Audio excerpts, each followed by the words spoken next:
Now, you begin in your book by explaining that you had an English convent education and that introduced you to feminism. So how was it presented to you as a young girl? Well, to be honest, as a teenager, it just felt incredibly outdated. You had these baby boomer generation women who I thought had done pretty well for themselves. Actually, they were all teachers, headmistresses. They'd all, done pretty well. They were mostly lay women, rather than religious at that point, even though it was a convent school.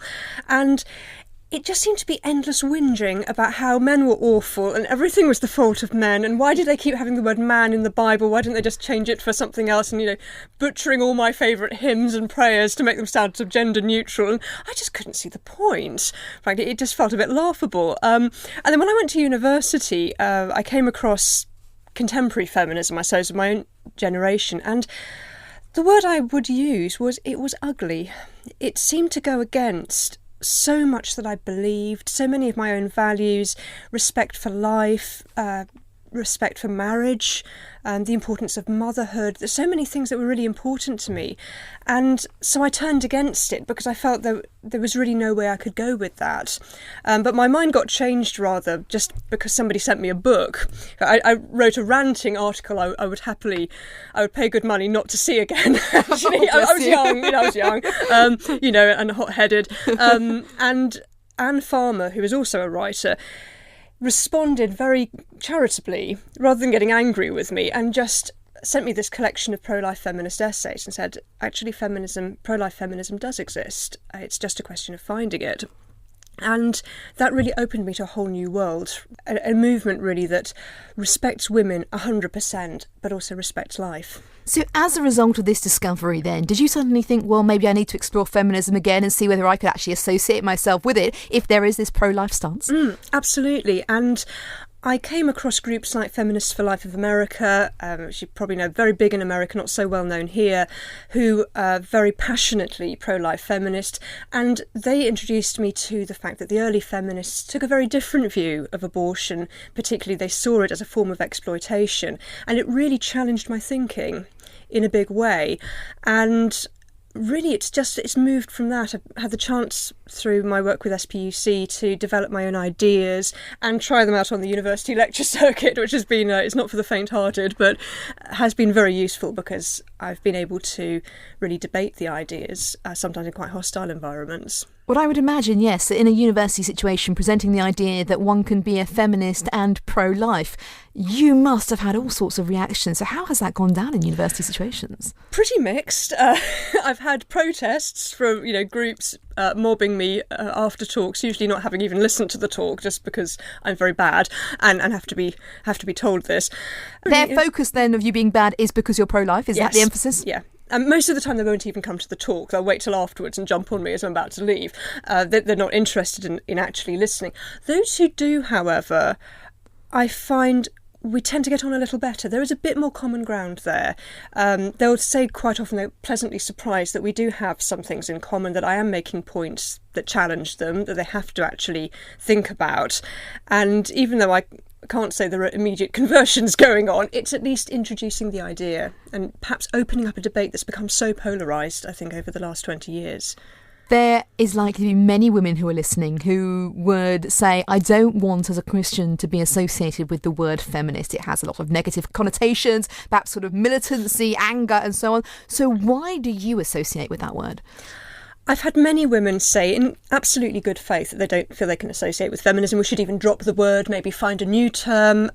I can't think of a new term. If I could find one, definitely, let's make a new term. But I don't want to surrender from the name of feminism because I think feminism is seen as speaking for women. You always hear this, in the name of women, in women's best interests. And, I'm a woman and I want to have a voice, and I want to have a voice within that movement. And even if it means sometimes saying, not in my name, you will not support abortion in my name, you will not denigrate marriage in my name. But I feel we have to be a part of that conversation. So if somebody was to come to you, Fiorella, and say, well, I'm a feminist, but it's my body, my rights, I'm going to campaign for women to be able to have abortions, how would you respond to that? Well, I talk about this in some depth in my book because I think this is a particularly important issue that we don't really always in the pro-life movement, I feel, perhaps confront enough, and that is the right to bodily integrity. And the first thing I would say is, I believe in the right to bodily integrity. I believe you have a right to make choices about your body and to have the parameters of your body respected. In fact, it is an important part of all sorts of aspects of the law we don't even think about. It involves the way the police behave, the way teachers behave. I mean, it's a hugely important right. However, I would also say that when rights collide with one another, which they sometimes do, the more important right has to be paramount, and the right to life is the fundamental right, without which all other rights are meaningless. One of the big criticisms of feminism is not so much that many feminists tend to be pro-choice. It's a sense of, well, there's a demise of chivalry because women are standing up and men can no longer be gentlemen. How do you reconcile that whole debate as a Christian? I think that's a very interesting side of the debate. And again, one that we tend to talk about as if it were trivial when it's not. It's very important because it says a lot about the role of men. And one thing about pro-life feminism, which is really very, very similar to the new feminism, as it's sometimes called, or fourth wave feminism, is that we talk about men and women working together in pursuit of the common good, equal but different, with complementary gifts.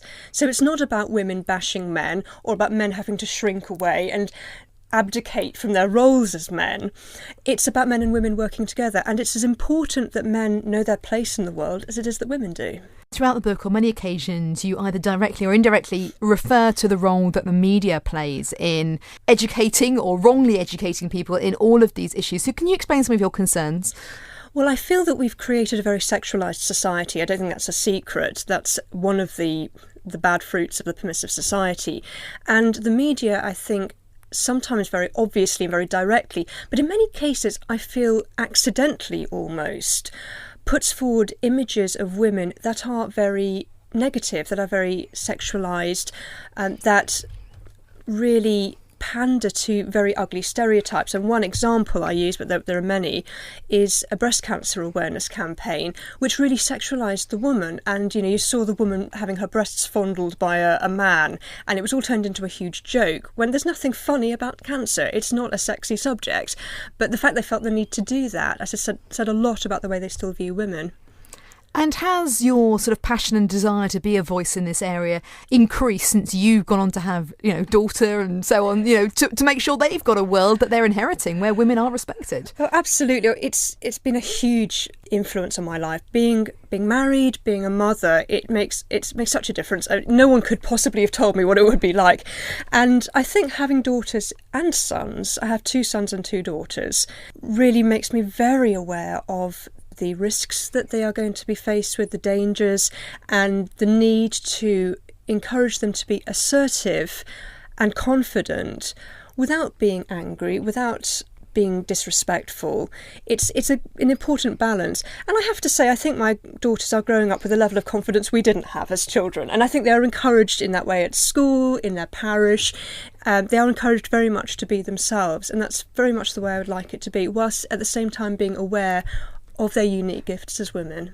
Throughout the book, you are highlighting and emphasising the inconsistency if there are women who are feminists and are not pro-life. That is the big challenge. One of the things that it seems to be the biggest mystery in all of this is the lack of willingness for feminists to speak out against a situation where women are forced to have abortions. Now, you highlight the situation in China. Why do you think there is an unwillingness to get involved in supporting women in that kind of situation if they're willing to campaign on every other scenario? I think I'm afraid that abortion has become almost a matter of dogma within feminism. Feminism itself is in danger of being a bit cult-like. In that sense, any political ideology can get that way.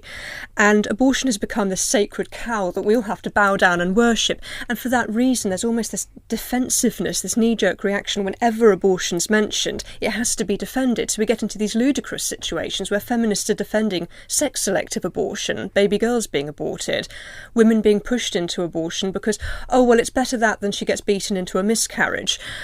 They're ridiculous arguments. They make absolutely no sense and are very insulting to the thousands of women who are suffering as a result of this. When it comes to China and the forced abortions and the child policies, there does seem to be quite a lot of rumour and hearsay going around. So anyone who's not aware of what the situation is at the moment, could you just give us the latest as you're aware of it?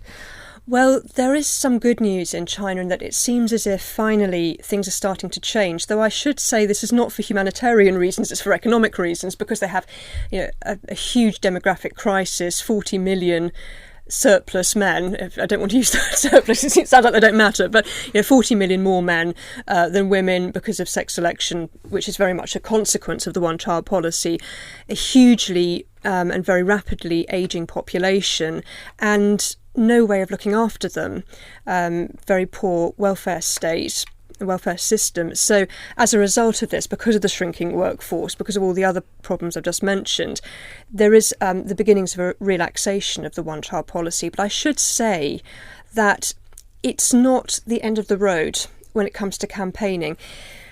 If the authorities say, OK, it's all right, you can have a second child, that's very nice of them, but it is still coercive. They're still telling families how many children they may have.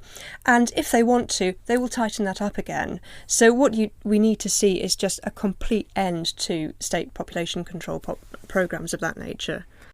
Both from reading the book and just hearing you sharing today, quite clearly, you are a woman who is bold. You're happy to share your opinion, even if there are protesters outside. But it comes to something like the Chinese regime, though. Does it not feel a bit too big to take on and to campaign against? No, I think every government like that. I mean, if you look at, say, the Soviet Union was a very, very big obstacle that came down in the end, and people at the time thought it never would.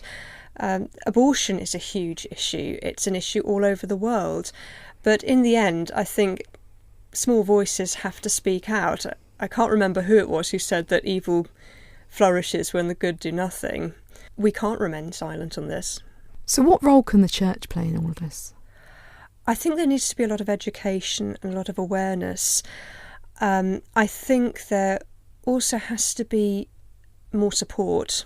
I think it's no good saying that abortion is wrong if you're not prepared to walk there with the women who do find themselves in crisis pregnancies. There is a lot of work already being done. You've got the Cardinal Winning Initiative in Scotland, which was specifically founded so that the church could walk with women. You've got groups like Life, like Good Counsel. I mean, there are many, and there are many smaller groups as well, independent groups that work with women. But there should be, in every church, at the back of every church, there should be somewhere that a woman can go. Do you think that maybe something that would cause a shift among feminists who are pro-choice would be simply if they just understood what a child was going through in the womb at different stages? Just something as simple as that. Well, the sad thing is, what I have noticed, even in the years I've been campaigning, is that there's actually been quite a big change in that area, because in the past, we talked about a bundle of cells. This was always the issue. It was trying to point out the obvious, that we're talking about a baby and we're talking about a human life. Now the whole rhetoric of the debate has completely shifted, and you're getting more and more feminists saying, OK, it's a baby, so what? We reserve the right to kill. Now that's a terrible moral shift. There is some honesty in it, but we've gone a long way from we're getting rid of a bundle of cells to we're killing a baby, we don't care. There does seem to be a lot more people, though, saying, oh, well, someone's had a miscarriage, that's described as a baby. You know, the announcement of the royal baby, we're calling it a baby Yes. rather than a bundle of cells. Does this sort of language and highlighting help in any way, or is it really not going to help the conversation? No, I think it helps a lot. One thing I've noticed over the years reading a lot of pro-abortion material is that they hate ultrasound. I think if any piece of technology could be put in the dustbin forever, it would be ultrasound scans, because it humanises the baby. It's almost like the baby putting up its own defence. And with social media, quite often the first time a couple announce they're having a baby, they put up the ultrasound scan, and that's baby's first picture. And this is causing a lot of anger among the opposition, because it is stating the obvious, but it is constantly reinforcing in people's minds what actually happens in an abortion. We are talking about a baby. You're seeing those little pictures of babies. In a sense, then, perhaps I'm understanding this wrongly, would you say then that one of the problems with feminism that's not pro-life, not looking at the dignity of a woman, is that it's almost saying anything goes for a woman and we'll support her in whatever she's doing, whether she wants to be a porn star, whether she wants to abort? Well, I think in some areas there is a lot of difference of opinion. For example, what you've just mentioned, when it comes to, say, the sex industry, prostitution. There's a lot of division within feminism about the best way to deal with that. And in fact, some very strong feminist voices who I wouldn't agree with about other things coming out very much against it. The whole idea of, a woman doing what she wants with her own body, even if it does mean ending the life of her baby, in the full knowledge that that is what is going on. I think that's a huge brick wall that we keep hitting. And I really want to say to women who are ambivalent about abortion or who are broadly in favour of abortion to think about that, because when I was a student, I was very involved with left-wing social justice issues. You probably remember Drop the Debt and all sorts of campaigns. And, we talked a lot about social responsibility and that it's not all about me. It's about looking after other people. And it's about community. And it's about protecting the vulnerable. When it came to abortion, we all became rampant capitalists. And it was me and it was my life and my choices and my career and what I want to do. Well, that doesn't make any sense. If we really believe in society, if we really believe that we do have a responsibility to others, particularly our own flesh and blood, then that involves making sacrifices sometimes. One of the things that certainly seems to have been highlighted, even just over the last year or so, is the increasing sense of bias towards pro-choice within schools when it comes to educating particularly young girls. Can anything be done about that, do you think? Yes, absolutely. I think part of the reason for that is the whole idea of pro-choice is basically a lie. It gives the impression of being neutral and of being balanced when it is pro-abortion. That is what it means to be pro-choice. And I think that's why in schools there tends to be that bias. However, there are groups who do go into schools. SPUC has a whole educational programme. We go into schools, we give talks, we do Q&A, we allow for a certain amount of debate, another side of the story, and other charities are doing similar work. So I think there is the opportunity for young people to be educated, and with social media, it is more possible to get that message out there. But yes, it is difficult. And how is the message received by young people in schools? My feeling is that children are inherently pro-life and continue to be pro-life really until they're teenagers and they start to get the narrative that's being parcelled out to them. So by the time you're looking at sixth forms, there will be a lot more division and a lot more hostility. But among younger age groups, it sort of makes no sense to a child that you'd kill a child. It's quite sort of rational almost in terms of the way they look at it. I mean, my own children discovered eugenic abortion, not through me, I might add. They heard about something about abortion of children with Down syndrome, because thank God one of the really good things that's come out recently is that the Don't Screen Us Out, and people with Down syndrome actually speaking for themselves. And my son just went, gosh, is anyone doing anything about it? When I grow up, I'm going to ban it. And I just thought, join the club, my love. We need to have a conversation. But it's very interesting. There is that gut reaction that's very, very strong. So I think if we should be having the conversation. I think Christian parents should not be afraid of talking to their children about these issues, because if you don't have that conversation with your children, someone else will. I've had to have all sorts of conversations about relationships and sexuality and babies with my children much younger than I would have liked. But I've known they were getting to an age when they were going to hear the message some way or other. Why does the label matter? Why does it matter that feminists who are pro-life exists? Well, I think it's important because babies don't develop in isolation, in a vacuum. They develop in a woman's body. And so I think it's very important that we do emphasise the rights of women and that we are on the side of women. But also because there are still many areas within society in which women are discriminated against. We perhaps don't even notice, but you and I, we're professional women, and every single day of our lives we take advantage of rights that our own grandmothers didn't have, or our great-grandmothers didn't have. I take cash out of a machine, and I've got my own bank account, and I've got my job, and I've got my degree, and none of these things were even I won't say they weren't an effort. The degree was hard, but getting there was not an effort because I didn't have to prove anything. And I think we sometimes forget it was not so long ago that women were still fighting for the vote. So I think it is important that we do take women's rights seriously, and we very much marry that up with the right to life, because I think those two rights are so interlinked. You've talked as well in your book about how abortionists are. You describe them as the self-proclaimed defenders of women's rights. Why do we need to bring abortionists into the conversation? Because with abortion, someone has to do it. When we talk about abortion, we tend to talk exclusively about the woman and the baby, quite understandably. But in abortion, someone has to insert the needle, somebody has to prescribe the drugs, someone has to clear up the mess. it's an issue that affects millions of people, men and women. And so I think it is important that we look at the role that those who actually perform abortions play, and the way it affects them, and the sort of status they enjoy. Many people listening will not be familiar with the name Kermit Gosnell. He's almost a case in point. He performed abortions for 17 years in the States in filthy conditions. He killed thousands of babies, including babies who survived the abortion process. He performed late abortions, and he also killed at least one woman. He certainly maimed and abused many, many others. And he was allowed to get away with it because the goodwill of the abortion doctor was not considered. The fact that he was abusing women in the most disgraceful way, he did that under the noses of the authorities because nobody stopped to think, might this man have a bad intention? What's he doing? What's going on in that clinic? Why is it so dirty? Nobody was prepared to ask the question, and nobody should be beyond scrutiny.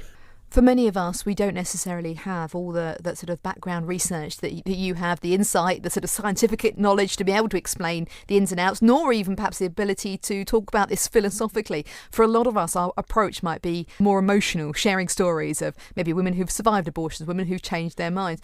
Do you think actually it would be important moving forward to have more of an impact if perhaps more of us became slightly more equipped to articulate an argument beyond just the emotional story?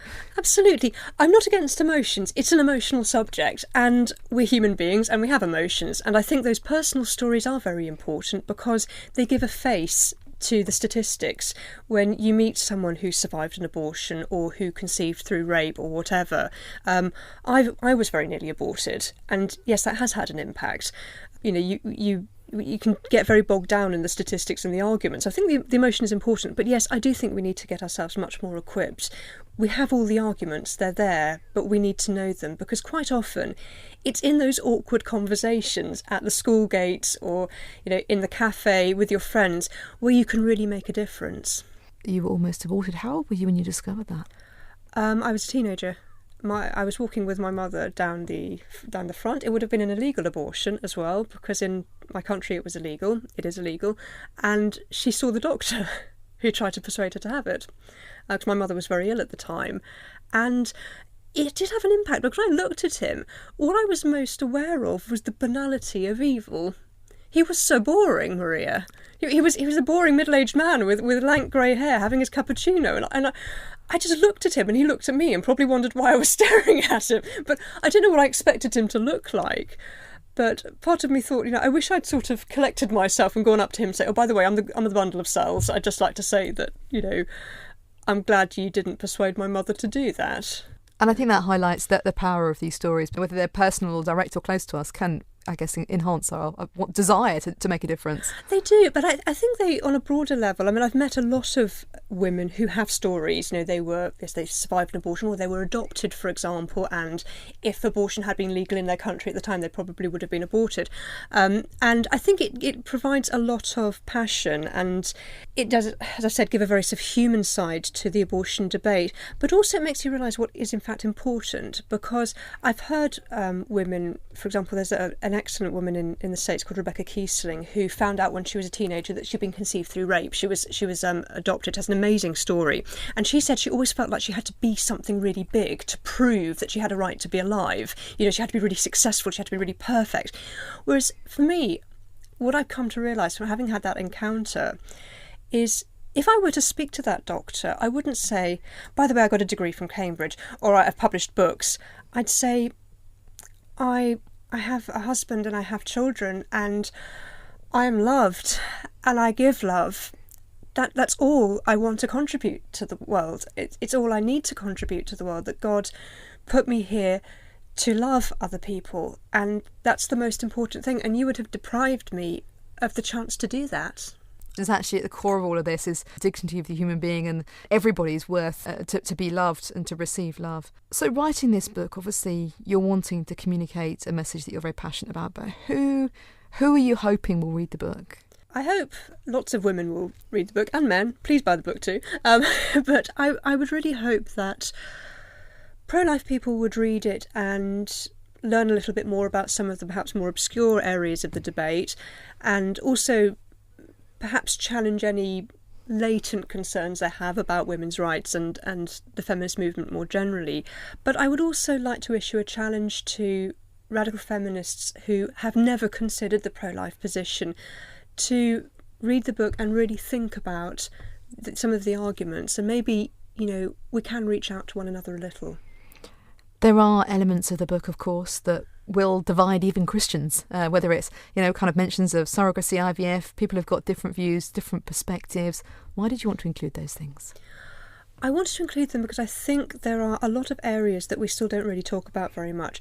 And, for example, commercial surrogacy is, it's a growing field. I mean, it wasn't here 30 years ago, really in the way it is now. And it's not really something I think a lot of Christians think about, what actually happens to a woman's body when she's going through artificial reproductive technologies, and what happens to women in developing countries who are used for commercial surrogacy. I won't say it's a secret, but it's not something that's really talked about a great deal. And I think it's something as Christians we have to confront. What right do we have to use other women's bodies like that when they're in the poverty trap and they have very little alternative?